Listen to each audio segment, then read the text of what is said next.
Hi, you guys. Welcome in to this tantrum training. Whether you guys are watching this live or you are watching the replay, welcome in. If you are struggling with tantrums right now, you know, those epic ones that seem to go on forever, and you're like, oh my gosh, what is going on? What's happening? They might be happening throughout the day or at unexpected times.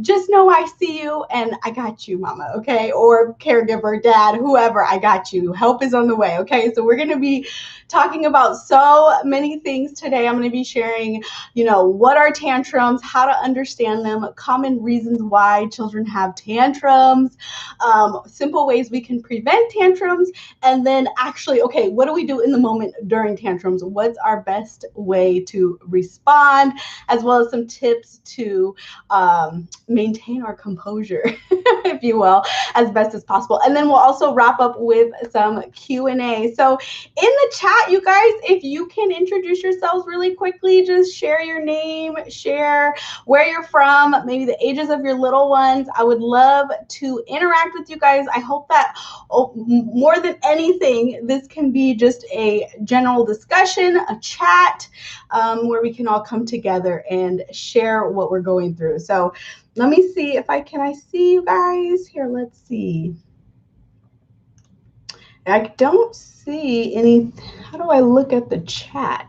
You know what, guys, too? This is my first live stream. Oh, here we go. Okay, they're all coming in. I was like, oh my gosh. What's happening? Where's everybody? Okay, I'm seeing all of you guys. Yay! Okay, I'm glad you guys can hear and see me okay, and you guys are here with me. Okay, hi, Kaylin. Okay, a 3-year-old son. Hi, Caroline. We got a 1-year-old son. Hi, Nicole. 2.5-year-old. Hi, Anne, with a 2-year-old daughter. Hi, Jessica. Hi, Alyssa. Hi, Sachin. Oh my gosh, okay, you guys are lighting off. Welcome, you guys. Yes, continue to introduce yourselves and share a little bit about yourselves while we just kind of settle in. While you guys are doing that, I'm going to just back up a little bit and share who I am. So I'm Dr. Jasmine. I'm a licensed clinical psychologist, and I also have 2 little girls. I have a 2-year-old and a 3-year-old. So, naturally, I know all about tantrums, both as a professional and as a mom. So I specialize in child development. That's my jam. Child development, positive parenting, as well as how we as, caregivers and adults can preserve our own sanity and keep our mental health in check. So they all kind of go together really beautifully. Hi, guys. I see you guys still continuing to introduce yourselves. Welcome. I am so glad you are here. So I have written a couple books. I have the Ultimate Tantrum Guide. I have Let's Talk Discipline, and then I also have my potty training book, The First Time Parent's Guide to Potty Training. I've hosted several master classes as well, similar to this kind of format. Usually I have slides in my master classes, by the way, but this, we're just going to chat. I got my notes. We're just going to kind of have a little but a little casual discussion, if you will. But I've hosted master classes about discipline, about sibling conflict, and other things. And I'm also so excited to share with you guys that my private online community called the Mom Sisterhood is currently open for enrollment. Doors will be closing soon, though, on Saturday, October 3rd. But it's a way for me to integrate my expertise and knowledge of positive parenting to help parents feel more confident, more equipped, more less anxious when it comes to handling their child's difficult behaviors like tantrums, aggression, defiance, all of that good stuff, mealtime battles, potty training. I mean, just like integrating everything, all of the topics into one place. So I'll do like monthly master classes, group Q&A calls, private support, mom support group away from Facebook. I'm going to bring in other experts to share what they know. It's going to be a lot of fun. So doors are closing on Saturday, though. So I invite you guys. There will be a link in the description if you're interested in finding out more and joining us. The link will be down below. Okay. Yes, this will be available to play back on my YouTube. That's why I did it. So I wanted it to be a little bit more of a long-standing training where you guys can access it. So absolutely, this is all going to be recorded and saved on my YouTube channel. I'm not sure how long it'll be on my YouTube channel, maybe forever, maybe just a 1 week thing. I'm not sure, but you can absolutely, you will be able to come back to this replay, and I'll give you guys a heads up if I'm going to get rid of it. Okay, thank you guys for continuing to introduce yourselves. I'm going to get started because we got a lot of ground to cover, okay? We got a lot to talk about, y'all.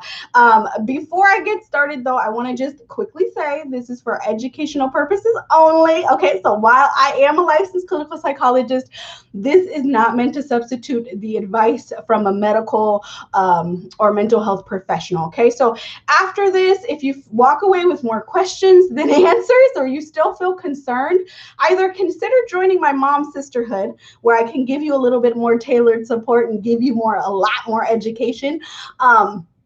But also consider just reaching out to a local mental health provider who can have an extra pair of eyes on your child.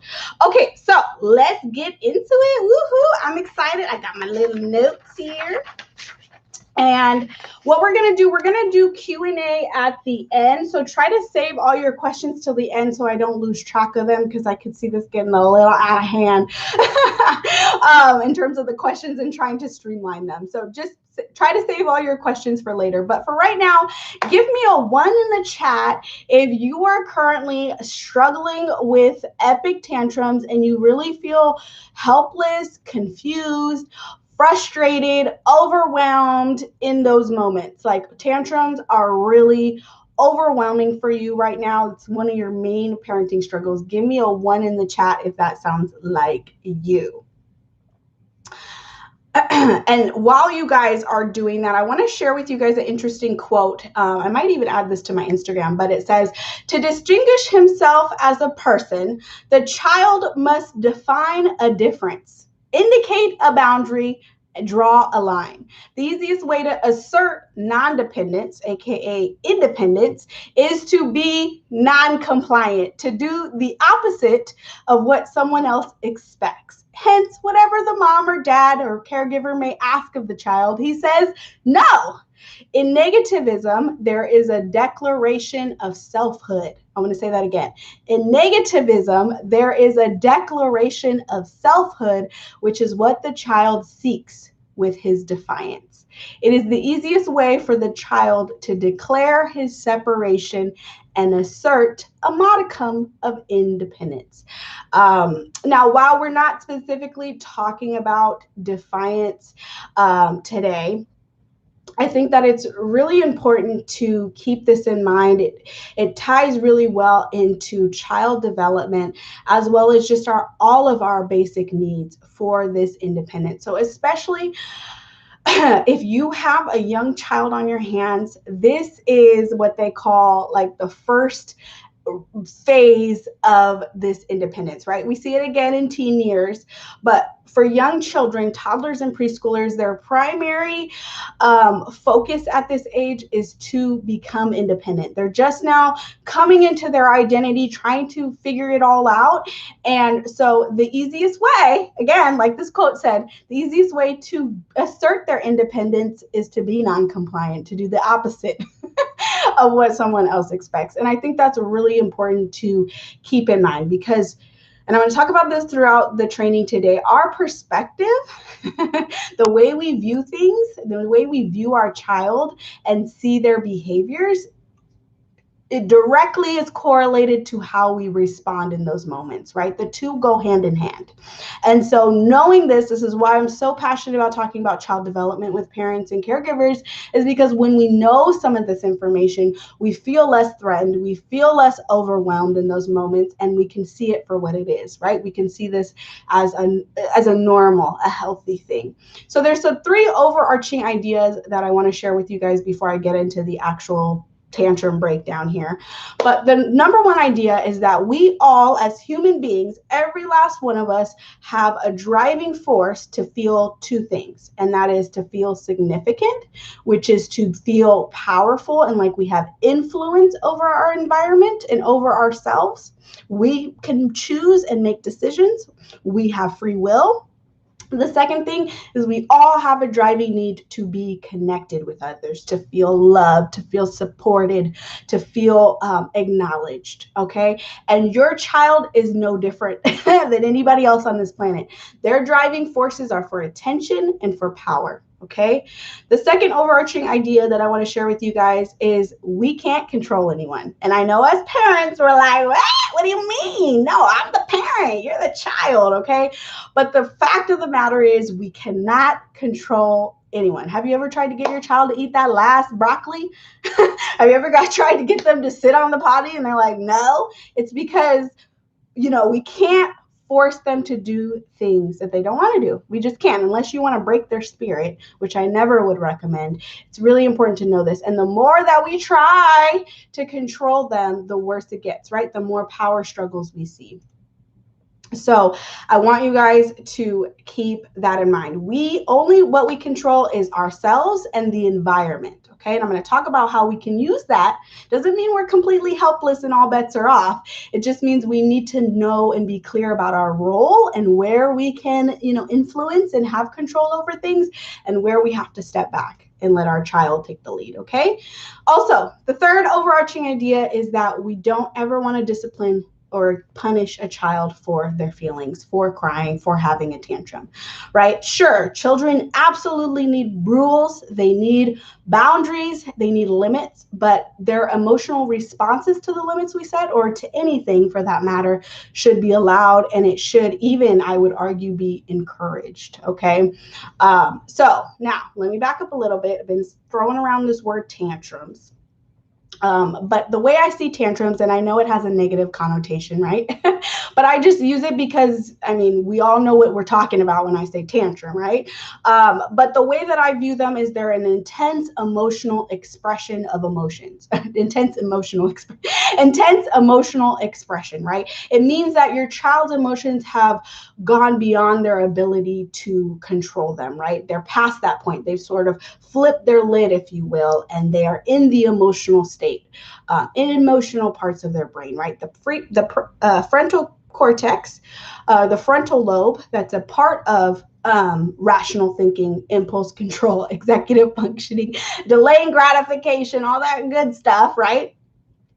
Is offline quite literally. So the sweet spot for tantrums is around 1 to 3, but absolutely, if your child is older, it's not uncommon for older children to have tantrums. Even adults, even us as adults have tantrums from time to time. They just might look a little bit different as we get older. So why do tantrums happen? Now, there's so many different reasons why tantrums can happen, and it really depends on each child, each environment, each family setting. But I'm going to go over common reasons why tantrums occur, but just keep in mind this is not meant to be an exhaustive list by any means. But some really common reasons is, like I was talking about with the brain development, and especially with younger children, right? Their brains are still developing, right? So what that means is that they don't have really good communication skills. They're just now learning how to talk and communicate, and it's underdeveloped, right? They're not going to say, hey, mom or dad, I'm feeling like I really just want some more power. I really just want some more attention from you,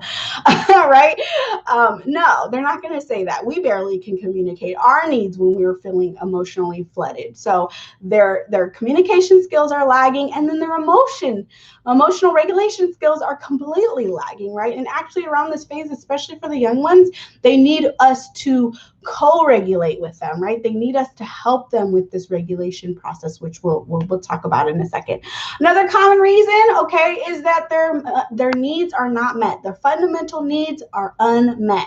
So whether that's that they're hungry, they're overtired, right? Or they're overstimulated or even understimulated. They're frustrated by something, right? Those are some common reasons why children have tantrums.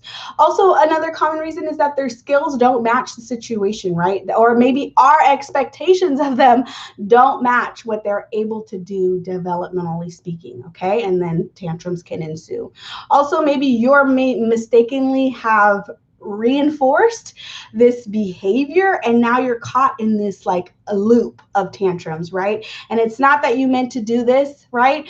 But that it's just something that has started to happen in certain situations, maybe in certain environments. You're seeing this pattern, and maybe it was something in terms of your response to the tantrums that have been reinforcing this and keeping this going. Now, of course, you're not completely helpless.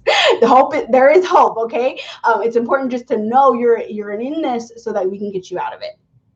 And then another one, like I said, is that, we all have a drive for independence and autonomy. And especially if you have a toddler or preschool on your hands and you're having a lot of tantrums, those can be rooted in that deep need for independence and autonomy. So I'll talk about what we can do to counteract that. But first and foremost, I'm going to talk about some prevention strategies, because prevention really is the best medicine, right? When we're talking about behavioral issues, if we're talking about, tantrums, especially if they're becoming really common, we want to start thinking about what we can do to prevent them before they happen. Now, of course, we're not going to always be able to prevent them, and that's okay, but we want to get a little proactive in this, right? So the biggest thing, if you're not already doing this, I really highly recommend that you start doing this, and this is to stick to routines and schedules. This is major key. Write this down, circle it, highlight it, whatever you need to do. Now, this doesn't mean we need to be super rigid and, we can't change things if certain things come up, right? Life happens. Or it doesn't mean we have to stick to a certain time during the day, right? It doesn't mean it has to be rigid, but keep this in mind, okay? I want you to put yourself in your child's shoes and imagine you cannot tell time. And you don't know what time of the day it is throughout the day. And imagine how powerless you will feel, or you may feel, if you can't tell time. Well, children, they can't tell time, and they don't have a good sense of time. What they have a good sense of is the sequence of things, right? This happens, and then this happens, and this happens. But if you don't have a good routine, they're not going to have a good sense of the sequence. So routines are a really great way to cut back on those behavioral issues and to minimize those tantrums, because your child will feel more in control, going back to that basic need of control, and because their environment is more predictable. So doesn't mean we need to plan every minute of the day, okay? Don't take this out of hand now, but the most important ones are when they wake and when they sleep, when they eat, when they have snacks, and when they have meals. And the third one is, when they play commonly, or when they go to school. Those are some really good ones. You can start with getting really their sleep, sleep cycles. Oh my God, that's so weird. Oh my God, I'm getting playback from my phone. Hold on, let me turn this off. Oh God, that was so weird. My phone just started echoing me. Anyways, so if you're not already, try to stick to some good routines. And then the second thing, okay, so keeping in mind, they have a need for connection and attention from us, and they also have a need for power. So in order to fill their cup for connection, I really strongly recommend that you devote daily time to play. One-on-one, 10 to 15 minutes a day of special time where you get down on the floor with them, or if they're older, that might look a little bit different, but you get down on the floor with them and you play with them with whatever they want you to do. This is a common recommendation that I have for parents when they come to my private practice and they're struggling with behavioral issues. Commonly, the first thing I say is, okay, let's start with some one-on-one connection time, some play time, because it really does work, okay? So if you're not already dedicating time every day to play, I want you guys to start doing this, okay? It is critical. Major key here, okay? And it doesn't need to be long, okay? 10 to 15 minutes is enough to give them that daily dose of connection. And you can let me know if you guys have any questions afterwards about that time.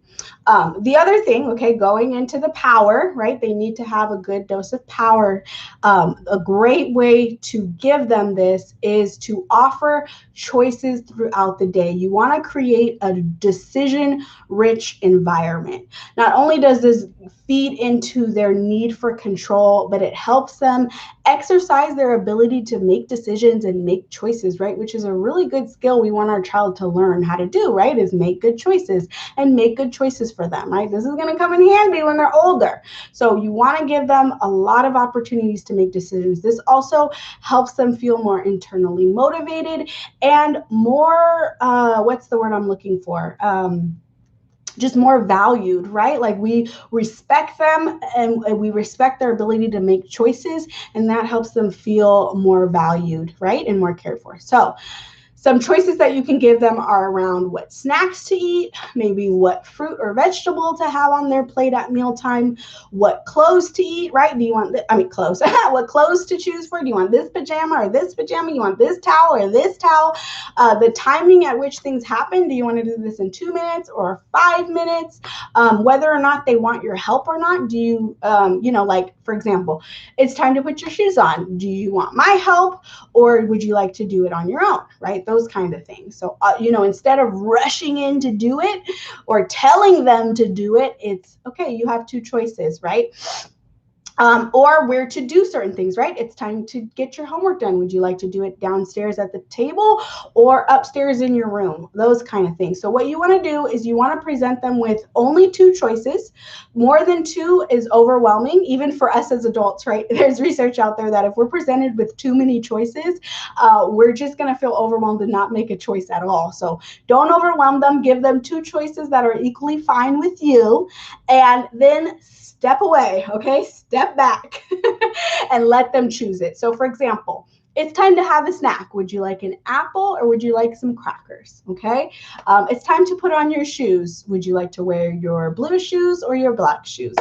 It's almost time to go potty. Would you like to go in 2 minutes or 5 minutes? Okay. Those kind of things, those choices. You want to be giving your child choices throughout the day. So think about a power struggle you commonly fall into with your child. Okay. Think about it. Do you have one in mind?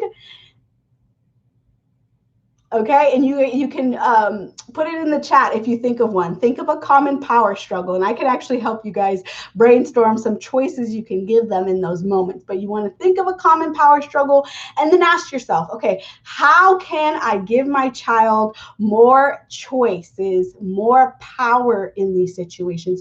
What kind of choices can I present to them? Let me know.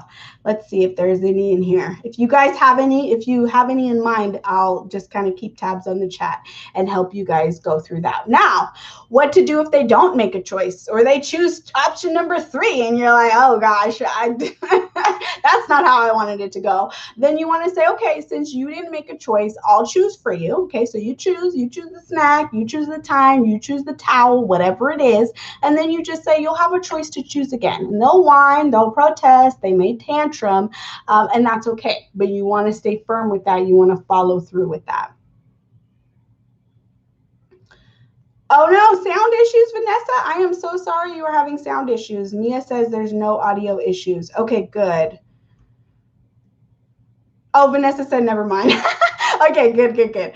Okay, good. Cleaning his room by himself. Okay, 3 years old. It's going to be really hard for him to do this independently. Now, mama, we might need to adjust our expectations. They're going to need our guidance. But you can say, okay, it's time to clean your room. Would you like to put away your books on the bookshelf first, or would you like to put your toys in the toy bin and kind of give some choices there, right? Or would you like to do this in 2 minutes or 5 minutes?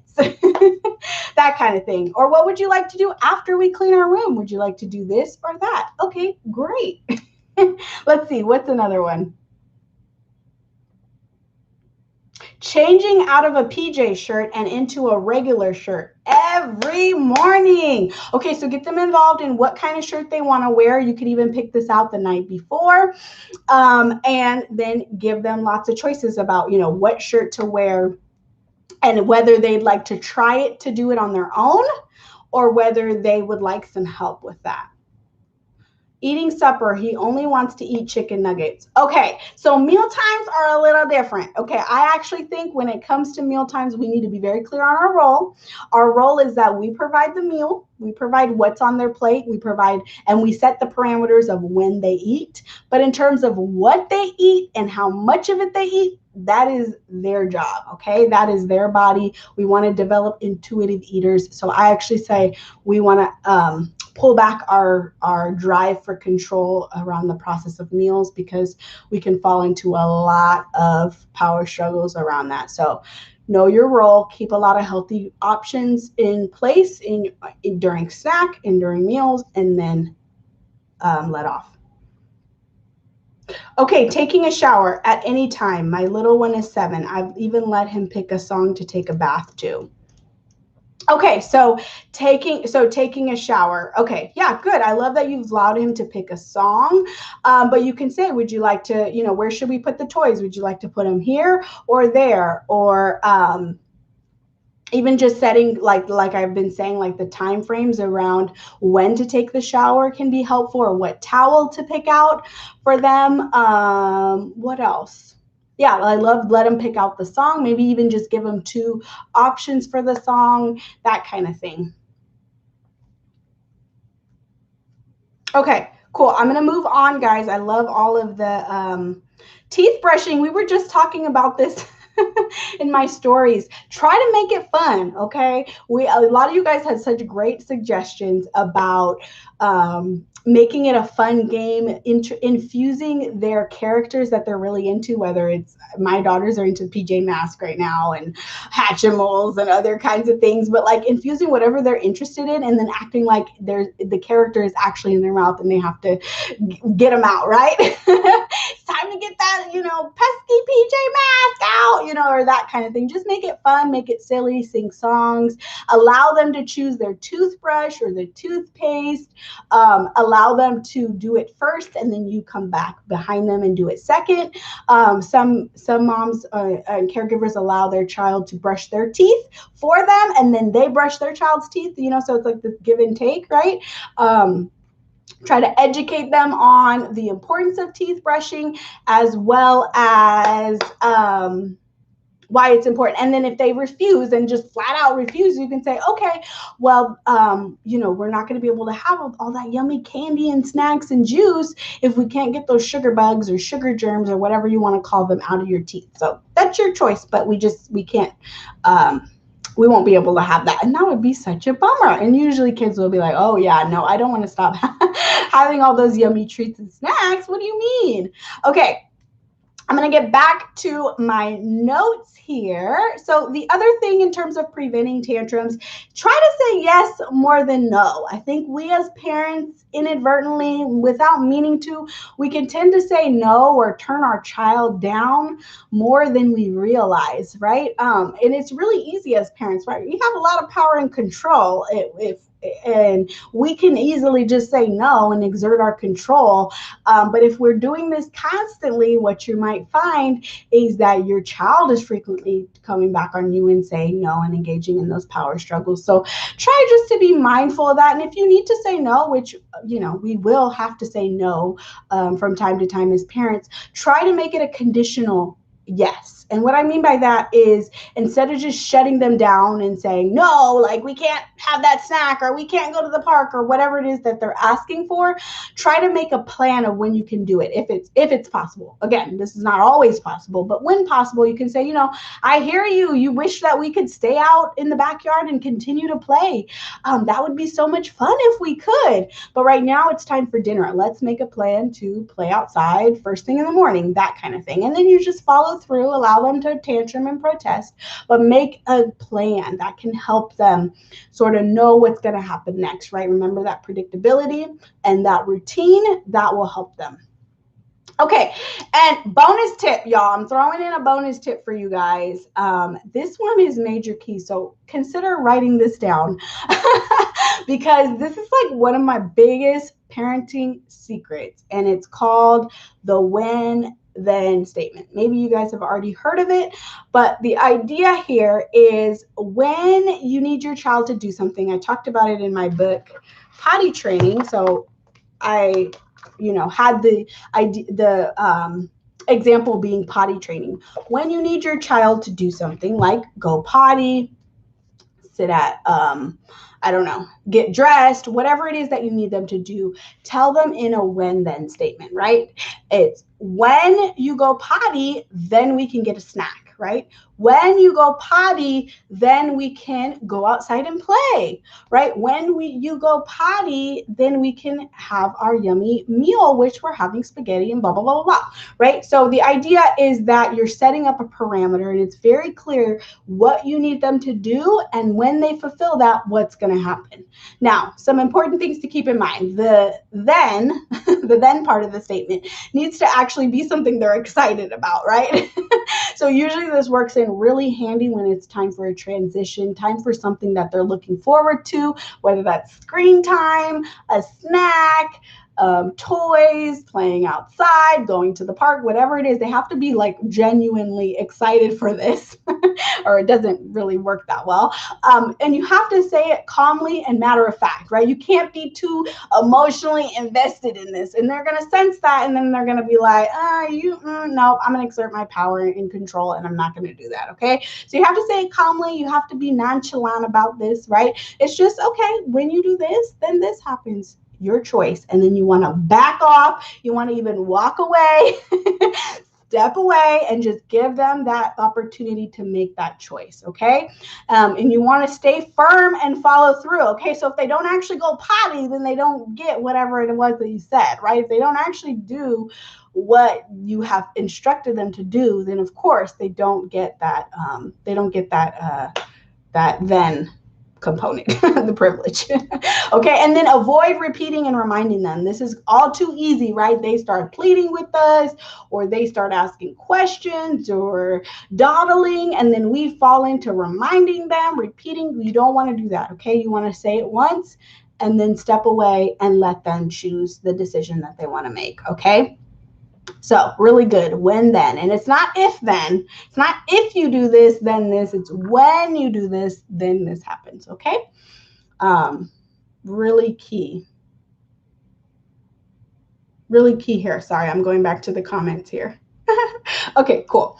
All right, now what to do in the moment of a tantrum, right? What do we actually want to do and say? What is our role during this situation? Well, the first thing that I always tell parents and caregivers with any struggle, parenting struggle, but specifically here we're talking about tantrums. We're talking about points where your child is highly emotionally dysregulated, right? It's easy to fall into the trap and get swept away with their emotions. So the number one thing we want to do in times of tantrums is to self-regulate. This is crucial, right? We cannot help our child regulate, which is co-regulate. We can't help them through this process if we are not first regulated and grounded in ourselves, right?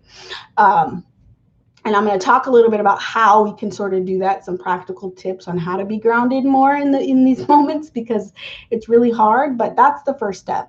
And then the second thing I want to kind of go through is there's multiple different kind of tantrums. So there's the tantrum that, maybe you have a really young child, maybe he or she is 18 months old and they're not super articulate. And maybe they are starting to ask and tantrum over something that maybe they have asked too late. Right? And now they're crying and they're demanding something that it seems reasonable, all right? They want a snack or they want something that seems pretty reasonable. And you want to give it to them, but you're like, oh my gosh, she's crying and demanding this. And maybe they're overtired, maybe they're over hungry. If you get a sense your child has some unmet needs, coupled with that they're not very articulate, you absolutely want to give them what they need, right? So if they're asking for a snack, I wouldn't withhold the snack or anything like that. Just try to, again, avoid getting sucked into the chaos or responding really quickly or like things are an emergency. You want to stay grounded, of course, in these moments, but absolutely, I would, give them what they need. Now, there's the second kind of tantrum where your child is in a tantrum and then they start demanding things from you, right? And you might notice over time, maybe you've given them the one thing they wanted, and then you start to notice their demands are just increasingly more and more unreasonable, or that whatever you give them does not satisfy them and they continue to tantrum. Um, just know that it's not about the particulars. Okay. In these types of situations, it's more about your child being emotionally flooded and needing to release these emotions. They need to let these out. So, don't keep jumping through these hoops of trying to satisfy their demands, because it's not really even about, the extra cookie or whatever it is they're asking about, the red cup, the blue cup. They just need to vent. So you can acknowledge, the specifics of whatever they're asking for, but just know that that's not what it's about. They just need to cry. They need to feel unhappy. They need to vent that. So your role in these types of situations are to acknowledge the tantrum. Okay, you can acknowledge their feeling, not acknowledge the tantrum. You want to acknowledge their underlying feelings, allow them to demand whatever it is they're demanding for, but do not respond to the demands. And then there's a third kind of tantrum where you've set a limit. Maybe you've said, okay, you've given that conditional yes or said no, and they're like, no, I want to stay outside. I want to keep playing. Or maybe you've walked away, playtime is over, and now they're really sad. They want more attention from you. Maybe it's a dessert. Maybe it's, whatever it is. And you've set that limit, you've set that boundary, and then they're pushing against it, right? They're having a tantrum, they're showing their feelings. In those situations, it's really important to not cave into their demands. There are some situations where maybe you're like, oh, maybe, I actually maybe could have rethought that, or maybe I can think about this a little bit differently. Maybe this was unreasonable. In that case, you can just form it as, oh, I have an idea. It's my idea, and this is what we're going to do. We're going to change the plan. But overall, though, 9 times out of 10, you want to not resist the urge to cave into their demands. And I know it's really hard. And this might be where you have inadvertently reinforced the tantrums because you've been giving into their demands, right? Feeling guilty, second guessing yourself, not feeling really confident in your limits. And so, yeah, I would just say overall, though, you want to avoid caving in. And I know it's hard, especially if you have a young toddler or a preschooler on your hands, and you're so used to them being an infant. And when they cried, your urge to respond to them was, strong, right? And actually, this is rooted in our evolution, right? As parents, it's our job to keep our child safe. And a long time ago, when our child was crying, it could have meant life or death, right? It could have meant that they were, a scary wolf was about to eat them or something like that, right? And so we have been programmed to respond to crying as if it's an emergency, right? Again, rooted in our evolution as humans. But it's really important to fight that urge as much as possible, unless it's obviously an unsafe situation. But in situations like tantrums, it's easy for our body physiologically to go into a stress response. And so we have to take active steps to remind ourselves, no, this is not an emergency. No, I don't need to rush and hurry and fix this situation. My child is fine and I am fine. Okay, because know that when we're giving into the screaming, when we're giving into their demands and the crying, we're sending the signal that, we're afraid of their big feelings. We don't think it's safe to even go there, and that, we're going to rescue them, right? We're communicating to them ultimately, if they persist long enough, we will give in. And that's not the lesson that we want them to learn, right? So just, keep that in mind. So some other things to do during tantrums is stay close by. Ideally, you never want to leave the room unless you need a break, which happens. And absolutely give yourself permission to have a break if you need one.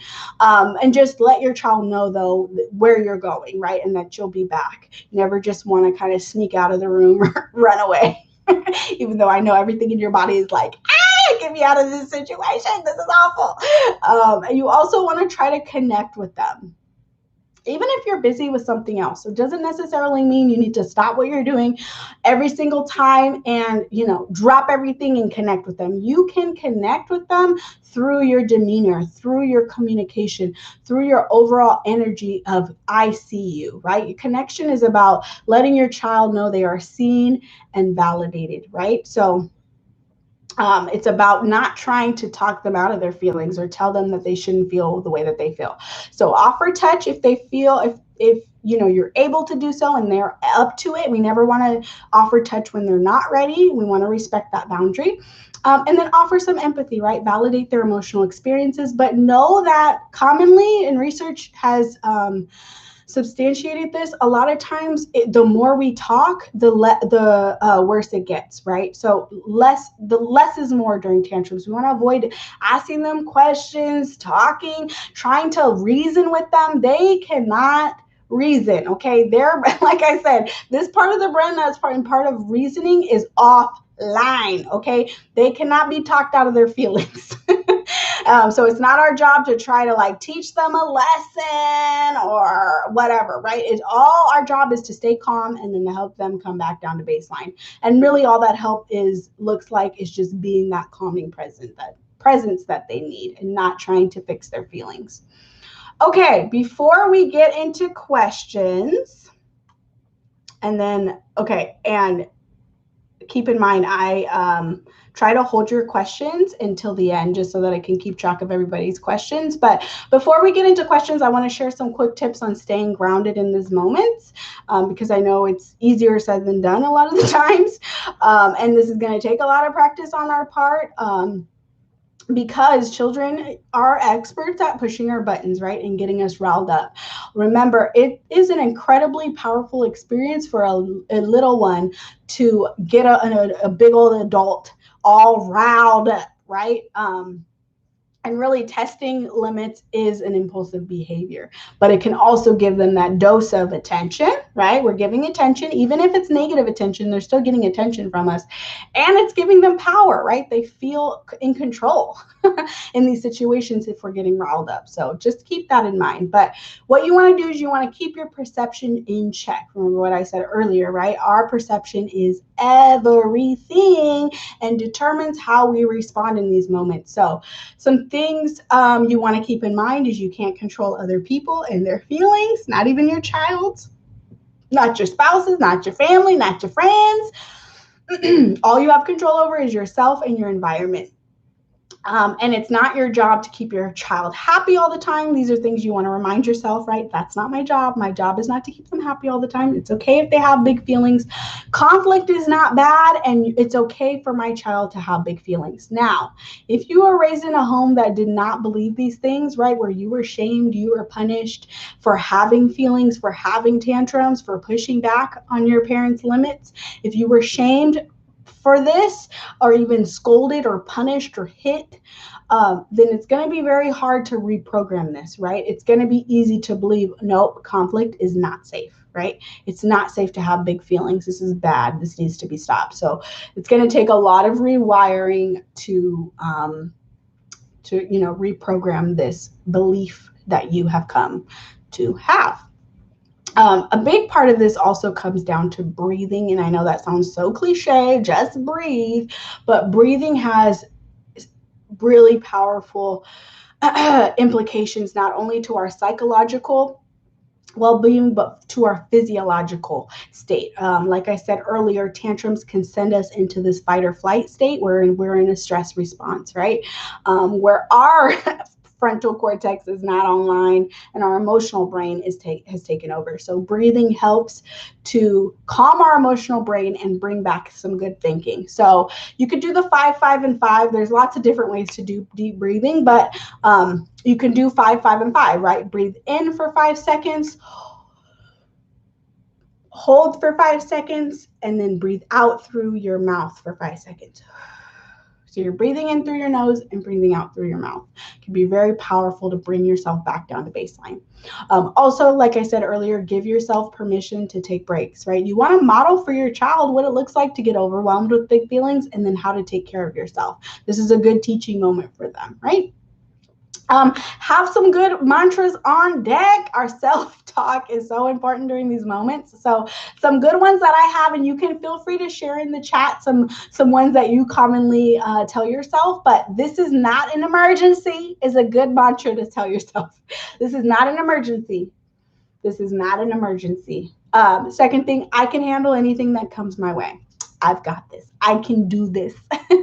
Number 3, just because my child is having a tantrum does not mean I'm a bad parent, right? This does not have to do with me, okay? Or that my child is a bad kid. Number 4, tantrums are normal and healthy. It's okay for my child to cry and whine. This is okay. I don't have to try to control this. I can't control it anyways, but I know that this is healthy and I'm not going to fight it. My child is doing the best they can with the brain they have. My child needs me to stay calm and present. My child is trying to communicate something to me. What might it be? It's okay for my child to feel upset. And my number one bonus tip is I love to say to my girls, and I say this obviously coincidentally to myself, but I tell them, let it out. Just let it out. Let it out. That not only signals to them I'm not scared of their big feelings, I want to hear all about it, but it reminds my brain that's in a stress state and brings back some logic to this and reason that it's okay. It's okay. I don't need to fight this process. I can just let them let it out. Okay. And then I guess, of course, big, huge one. I'm not going to talk about this. This would be a training for another day, but you've got to keep up with your self-care. Self-care is so important, right? We cannot show up for our kids the way we want to if we are not first showing up for ourselves, right? We can only give to them what we have first given to ourselves. So always, always, always try to keep self-care at the forefront, especially during these crazy times. Right? So, and it doesn't need to be elaborate. It can be anything that brings you joy, and it doesn't even need to take long. It could be 5 minutes in the shower doing some deep breathing. It could be listening to your favorite song. It could be doing journaling, talking to a friend. I mean, have an emotional self-care kit in mind. Keep a list of what brings you joy, what brings you back down to baseline, what's really grounding for you in these moments, and then just, pick one out of the hat every day to do. But make a commitment for self-care. Really quickly, before I get into questions, a common question that I get is when to worry about tantrums. Like, when might it mean something bigger, right? When might it mean that we should reach out for more support? First thing, and I love to tell this to parents, avoid having a timer on tantrums. I know it feels in those moments like it lasts forever, but we could actually be inadvertently prolonging this process if we feel like there's a deadline, right? How long should this take? It's already been 10 minutes. You're taking too long, right? So try to avoid having a timer on tantrums. You, of course, want to keep track of them, keep a record of them, but you can inadvertently reinforce this if they feel like they're rushed, that they need to just hurry up and get over this, okay? But in general, when speaking about when to reach out for support, you want to keep duration in mind. So duration, how long the tantrums last, frequency, how often they're happening, the context, right? Is it only happening at home, or only happening at school, or only happening in certain situations, or is it across the board? Their level of violence or aggression, and then what usually triggers them. So keep those all in mind. Also, too, if your child is having tantrums in the care of other caregivers, especially if they're over 3, that could be concerning. That could be a sign to reach out for more support, like if they're having tantrums with other caretakers or strangers or something like that.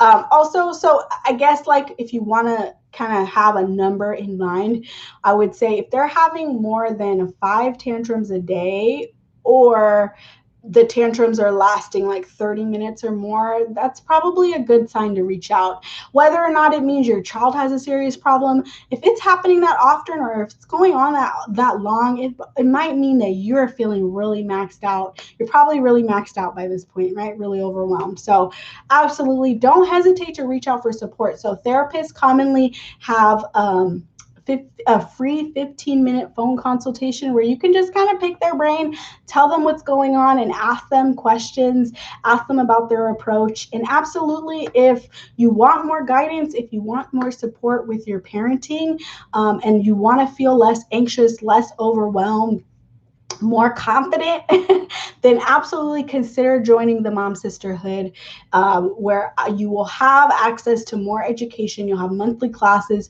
You'll have those Q&A calls. Even if you can't make the call live, you can ask your question beforehand, and I'll answer it in the call, and then you can go back and watch the recording. I'm also in the community Monday through Friday, so you're just going to have more access to me, is what I mean to say. And you're going to have access to a bomb mom community.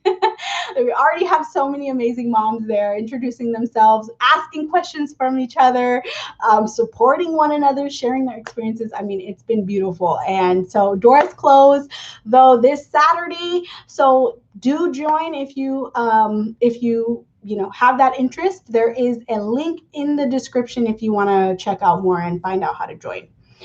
Okay, Catherine says, this is so helpful. Thank you for the encouragement support. Oh, you're so welcome. I'm glad these are easy to implement ideas. I'm always all about being practical, right? What can we do today to help? So thank you, Catherine. I'm glad this is helpful. Let's get into some Q&A for you guys. So let me try to go up. Thank you. I need to talk to my body. This is not an emergency, Ariana says. Yes, absolutely. Talk to your body, talk to yourself, and remind yourself, right, when it's going into that stress state, that you are safe and everything is going to be okay. Okay, let's see here. Thank you for saying that about the little ones just needing something. I was worried about giving in, but he can't really talk yet. So just managing my own emotions is clearly key. Yes. Our 2-year-old throws her head back against the floor or wall when she is having a tantrum. We are concerned that she may hurt herself. How do we get her to stop doing this when she is upset? Okay, Dana, great question about self-harm. I get this question a lot. And actually, if it helps you feel better, my youngest one, Jayla, she struggled with some like self-harm a little bit when she was younger. What I find is I think it's often harder on the parents to see this than it actually is harder on the child, if that makes sense. Our natural inclination, right, is to protect our children, and it can be really dysregulating to see them in this state. So number one is to regulate your bodies during this moment. Now, it depends on the level of like aggression towards themselves. If it's like, so you got to judge it in the moment. I don't know your child individually, but I generally would say to avoid giving it attention or power in that moment, unless it's like reaching this point where they're like really, really super going to hurt themselves. And absolutely you want to intervene. But often what happens is we rush in and we're like, no, don't do that, don't do that. And we're giving all this attention, we're giving all these emotions to it, that can reinforce it. So I think your first step is to try to ignore it, but not ignore it like we're leaving them alone in the room or we're being disrespectful to them, but in the sense that, we're going to see it for what it is and then redirect our attention momentarily until they have stopped that behavior. And then, connected with them. I'll do a longer video though about this because I know it comes up a lot, but I know it's really concerning for parents, right? And just keep in mind though, your responses can be reinforcing this. So yeah, and if you feel like, okay, it is getting to the point that I need to protect her body, you can pick her up, right? And just hold her. You don't have to say anything. You don't have to scold her or say anything or talk about it. Just kind of focus on getting her back down to baseline. And then again, prevention is your best medicine, right? What are some things you can do to prevent? So many ideas about this, but I will stop there. Okay, let me see. Any good reading sources? Oh, there's so many good books out there. Of course, I'm going to shout out my books. I have Let's Talk Discipline. I have The Ultimate Tantrum Guide. No Drama Discipline is good. No Bad Kids by Janet Lansbury is good. Positive Discipline is good.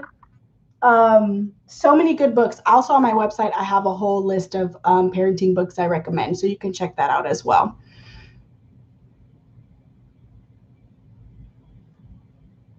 Okay, can you talk a little bit more about not repeating and reminding? Why doesn't that work? Thank you. This is amazing. Thank you. So when I talked about not repeating and reminding, it was when then statements, right? When you do this, then this happens. And then we can fall into the trap of reminding them, repeating ourselves. And that just reinforces the dawdling, right? That reinforces them not doing it. So if you're finding that you're doing that, you want to step away more and trust that they know you heard them and that they will do it if they feel compelled, right? Because again, if we're getting too overly invested in this, if we're trying to exert too much power and control over the situation, children are going to naturally resist that. So you just want to be mindful of that. Now, if it's if you're feeling like they may not have understood you, or you're feeling like what you're expecting them is exceeding their developmental abilities, then absolutely you want to readjust your instructions, right? You want to make sure that they actually can do what you need them to do. And what you can do, if you're giving them an instruction, ask them to repeat it back to you. Okay, sweetie, what did you hear mommy say? Okay, perfect. Then you know, and you can trust and believe they've heard you, and you don't need to repeat your instructions, right? Hope that was helpful. Okay, question. Thoughts on a calm down spot for a child to go to during tantrums? Great. I think calm down times are great. The only thing to keep in mind is it has to be a choice for the child. Okay, this is not something we're sending them over to do. And ideally, you would be close by. You would be right there with them, helping them co-regulate in this process. But absolutely creating a safe space. Maybe it's a tent, maybe it's a canopy, maybe it's a teepee, maybe it's just a rug or a special area where maybe they have their favorite books. They might have a glitter jar. I talked about this in my last training a couple weekends ago. Something to help them, ground them. Absolutely, you guys can practice your deep breathing. Maybe there's some clay or some Play-Doh around where they can have a tactile experience. When we think about grounding, think about engaging their senses. Maybe that's something that they can touch. Maybe it's something that they can smell, like a candle or some essential oils or something. This is for you too, by the way. Something they can see. Maybe it's their favorite family picture, their favorite whatever, right? Some of their favorites there. Maybe they can go in that space and draw a picture of their feelings. Absolutely, I'm a fan of the calm down area. It just needs to be an option, a choice for them rather than a punishment. You're having a tantrum, go in your calm down area, right? It needs to not feel punitive or forced. Sometimes it feels like my 3.5-year-old gets into a loop during a tantrum and needs to be snapped out of it. Any ideas on how to do this and jolt them out of their huge upset loop? Oh, good question, Brian. It might feel that way.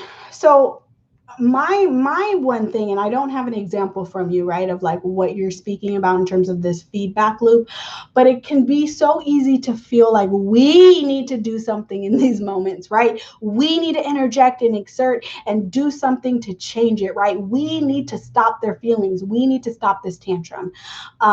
I'm not a fan of that. I think that it can inadvertently increase the duration of tantrums. It inadvertently increase our likelihood we're going to see another tantrum, because oftentimes children need to release their feelings, their pent up emotions, right? And they don't know how to do it in the way that we adults do, right? So they need to have those opportunities to release, and that it's a good thing 9 times out of 10. So as long as they're not being super destructive or aggressive, I would err on the side of letting them release their feelings without feeling like we need to interject or do something to make it stop, right? Because the more we come from that energy of wanting to make it stop, the worse it's going to be for us, right? Because then what happens if we interject and do something and it doesn't work? Then we feel frustrated. We feel overwhelmed. We feel helpless, right? Then we're going to snap and just be like, just be quiet, right? I've tried all I can try, and now you're not listening, right? You're not doing what I need you to do, right? We can get caught up in this power and control loop like I've been talking about. So some things to keep in mind. What should playtime look like? How much should I play? Okay, playtime should look like anything your child wants to do. So your role during play is to let them take the lead and do what they want to do. So you can create a time. Again, that's why routines are so crucial. Ideally, you'll have this built into your routine, but if not, just work on building it in slowly. But a routine where every day for 10 to 15 minutes, because I think your other question was how much time. 10 to 15 minutes, research shows, is plenty to not only enhance the parent-child relationship, but to minimize negative behaviors. So you want to keep in mind, though, it's quality over quantity, always. Especially for play, quality over quantity. So instead of focusing on how much playtime you should have, you should make sure that during those playtimes, you are fully engaged, you are fully present, you are excited to play, you're not feeling overwhelmed or frustrated or resentful because you got all this other stuff on your plate, right? But that you're ready to play, right? You're a willing participant in this thing. That's more important, because your child will sense your energy. If you're not really into it, you're checking your phone every 2 seconds, you're getting up, coming back, getting up, coming back. They're gonna sense that, and it's gonna have a negative effect. So quality over quantity. How do you manage tantrums in public when the tantrum is disturbing others? One, I wouldn't be worried about disturbing others. I know it's hard. I know it's very easy to get caught up in, okay, how do we look, and how are others perceiving us, and what are their comfort levels? The main thing is to make sure your child is safe, right? And so oftentimes though, in public, it looks like putting what's the word, leaving the situation so that we can reduce their feelings, right? Not reduce their feelings, but bring them back down to baseline. So we are often getting out of that situation in public, not because we're worried about other people and their discomfort, but because we want to help our child. And that's really important to keep in mind. So oftentimes, so much to say about public behaviors, but oftentimes we need to get them to another place where it's more quiet. You know, public, it's easy to get overstimulated, right? Overtired, over hungry. Keep in mind the length of your excursions and all of that, right? It's really easy to have their unmet needs go unchecked in when we're busy, you know, right? Doing all the things. So keep that in mind too, their unmet needs. Okay, Tiffany asked, if they are in a full tantrum mode, do we just need to be present and let them calm themselves down and self-regulate, or can you help that process along? So again, I mean, every tantrum is different. It depends to what triggered the tantrum, but absolutely just know, Tiffany, you are helping this process along by connecting with them, right? By being there and seeing them and not trying to fix their feelings. That is helping, right? Too often we feel like we need to do something, again, going back to the previous question, right? But the most effective thing that you can do, I hope if you don't walk away with anything else, remembering anything else from this training, I hope you know that just being that calming presence for your child is enough during the tantrums. You are doing enough. If all that you're doing is regulating yourself and being a calm presence, you're A1. You are good to go. Okay. Remember, our job is not to make our child happy all the time. Having these feelings of frustration is good. It's a good thing. It's a normal thing, right? We all have these experiences, right? So the more we can try to normalize it, and then normalize it for our child, say things like, let it out, just let it out. That right there is helping them process it, right? That right there is helping them go through this moment in a connected way. I've tried to get my son, and she says, I've tried to get my son to take deep breaths to calm down and help his big feelings, but now he is just says he doesn't like breathing. Right, Mama? He doesn't like breathing because he feels like you're trying to force him to do something he doesn't want to do, right? So you don't in those moments want to try to force them to do things, like force them to take their deep breaths or force them to pound this Play-Doh, right? It never should feel forced, right? Because they're just gonna pull back, right? They don't like that. None of us like to feel controlled. our kids included, right? We don't want to be controlled. Please wait. Okay. My connection. Hopefully you guys can still hear me okay. I'm going to answer a couple more questions. Katie says, my 16-month-old cries when I'm doing dishes or cooking. I feel bad when I validate, but then keep doing what I'm doing as long as she is safe. Is she too young to be doing this? No, Katie, this is great. Yes, no, this is great practice in delaying gratification. This is a good skill for your child to have, right? We can't always meet their needs right when they need to. And remember, as an infant, we got really used to that. And of course, they needed that from us, right? They need us to go change their diaper and feed them and whatever right away, right? It all needs to happen right away. But as they get older, and especially, 16 months old and up, Even younger than that, though, you want to start getting into the practice of helping them wait. And so I love that you're validating their feelings, and then staying connected, right? Being that connected presence, right? Where we're not trying to talk them out of their feelings, we're not getting frustrated over this, just letting them know we see them, we validate. Yes, I know you wish I could do that right now. I totally get it. Once I'm done, I would love to do XYZ, right? Just communicating that with them, and then allowing the feelings. Oh, yes, I know you don't like that. Yes. And then after that, you can ignore, because you've already validated, you've already showed them that you get it. And then you can just simply ignore, go back to what you're doing, and then, give them that attention when they need. Now, key is, and the way that you can reduce that guilt that you feel is to build in one-on-one connection every day, right? Because then okay, either their connection time is coming up, or I've already given them some good connection time. I've already filled into that bucket. I'm okay. I can do this. I can do these dishes. They're okay waiting. Great question, Katie. What is considered to be a tantrum? Good question. So a tantrum can be whining, crying, kicking, hitting, throwing things. It's any intense expression of emotions. Okay, Jocelyn asks, our 3-year-old has tons of tantrums only after daycare from the moment he gets home. Yes. Okay. Any insights? This is a phenomenon. There's actually a word for this. It's like after school proclaps. It's literally where your child has been in daycare all day long. They have been super stimulated.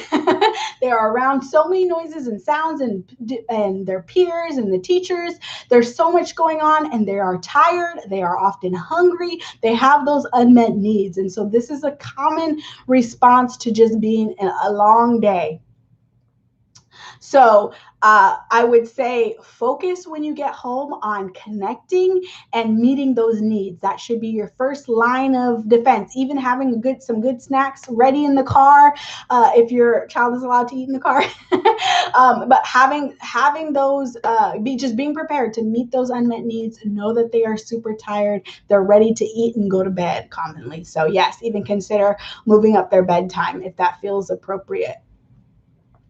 How to get your 5-year-old, almost 6-year-old to stop screaming tantrums? She also is the first time being a big sister. My time is so split between her and her 1-year-old son, and my 1-year-old son. Sometimes he needs me more or busy with home. Yeah, that is so common. Despite your child's age, whether they're 5, whether they're 12 months old, whether they're 15, it's a really hard adjustment to get used to have to sharing your time. So commonly parents, will find that they have a lot of tantrums, a lot of feelings around this. It's the same equivalent to it sounds strange, but I want you to think of bringing home a new sibling as the equivalent of your husband or your wife bringing home a new spouse. It's that same kind of feeling, right, of them being replaced. A lot of fears involved in this, right? A lot of pain can come when we're welcoming a new sibling. Of course, there's also joy and excitement, but there's also a lot of fear and pain. So keep that in mind, Mama. I would say the number one thing I want you to do is build in some one-on-one special playtime with your child if you're not already. Double up on that. Keep that super consistent. Keep it very predictable. Make it a part of your routine so they know when to expect it. And allow him to have his big feelings. I mean, he's going to need to express these and work through these feelings and process them. Read a lot of good books about siblings and welcoming home new siblings, and normalize this process. I know you wish you could have mommy all to yourself. Man, I get it. Sometimes you don't want little brother or little sister around. I totally understand. Can you draw me a picture of that? Can you draw me how this is feeling for you? Keep the communication open for him to be able to process it. Okay, I'm going to answer one more question, y'all. And then I'm going to get out of here and have some dinner. Your girl is hungry. Okay, let's see. Okay, Heather said, thank you. Very helpful. I feel better. Oh, I'm so glad you feel helpful. I'm so glad you feel helpful. I'm so glad you feel better, Heather. Awesome to hear. Okay, let me get into one more question.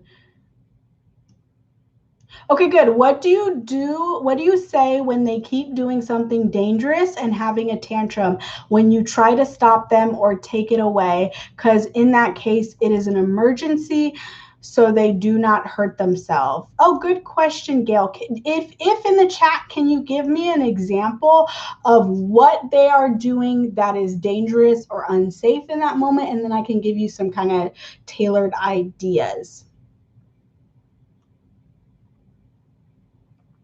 And while you're doing that, let me see. Okay, somebody asked, if I'm holding my 18-month-old and he hits me, should I put him down for him to understand to not hit? Yes! Okay, I'm so glad this came up. I didn't talk about hitting and aggressive behaviors, but y'all, we are not a punching bag, okay?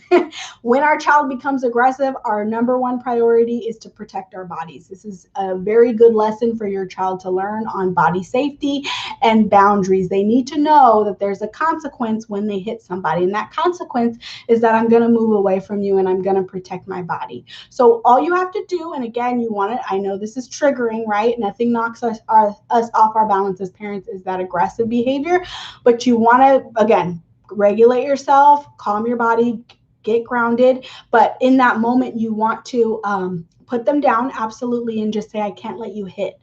That hurts my body. And then you can, if the hitting continues, you want to move away or step away. But absolutely, you want to send that message that you're not a punching bag. Okay, great question. Okay, Gail, I don't see the question for you. But in general, I mean, when you're talking about dangerous situations, you always want to prioritize safety, right? So if you need to, I don't know what that specific situation is, but if you need to pick them up, if they're about to do something unsafe or remove whatever it is, that is totally fine to do. Okay, playing with objects that are not toys, like keys or running around in an unsafe environment. Okay, yes. So if they're playing with objects like keys, you want to just, calmly and confidently approach them. You don't even need to say anything before you approach them. But you can just kind of, gently. You want to model this because you don't want to be aggressive or get them too quick or grab them up, right? Because that's modeling something, right? So as much as possible, we're not going to always get this right in these situations, but as much as possible, you can just quickly and confidently go over there. You don't have to say anything. Grab their hands and just say, oh, I'm going to help you, bud. I'm going to help you. We need to take these out. Now, you can give them a choice before you do. If you feel like your child is up to it, depending on their age too, you can tell them you have two choices. You can put the keys down, or you can give me the keys and you can have your hand out, or I'm going to help you.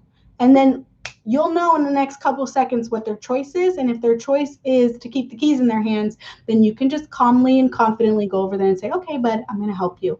And you take away the keys. And of course, just trying to prevent those opportunities as much as possible. I know we're not going to always get this right, but as much as possible, we can baby-proof the environment, create more yes spaces where it's completely baby-proofed and they can freely explore and roam around without having to constantly come over there. Hope that was helpful. Okay, guys, I am going to wrap up. Like I said, your girl is hungry. It's 5 o'clock over here. I am ready to eat. But I hope that this was helpful, you guys. I really hope that you walk away feeling a little bit more empowered, feeling a little bit more normal. I hope you noticed how many parents were joining you, that you're not the only one going through tantrums, that this is really common, especially if you have a little one. And I hope that you know, too, that there's support out there. So please don't hesitate to reach out to a local mental health provider, your child's pediatrician, or your girl, and join my sisterhood. I would love to have you guys a part of the sisterhood. Again, doors are closing though this Sunday, and I won't be reopening until 2021. So next year. So if you're struggling right now, get in. Let me help you. Let me love on you. Let me support you. Let the moms in the community support you, because you don't have to struggle alone. I promise you, you don't. You guys are welcome. Yes, you guys are so welcome. I'm glad that this was helpful. Again, this is all recorded, so you'll have access to it if you want to go back and watch it again. Okay. You guys are so welcome. I'm seeing lots of thank yous. Thank you. Thank you guys for coming. Thank you for sharing your time with me and being with me in today. And I will see you guys around. Let me know too. Hit me up on Instagram if you attended this. Take a picture, share it on your stories. Let me know what your experience was doing these live streams on YouTube, because I would love to do more of these. So let me know, you guys, if you enjoyed this, because we can do this again. Okay, you guys are welcome. Love you guys. I will talk to you guys later. Bye.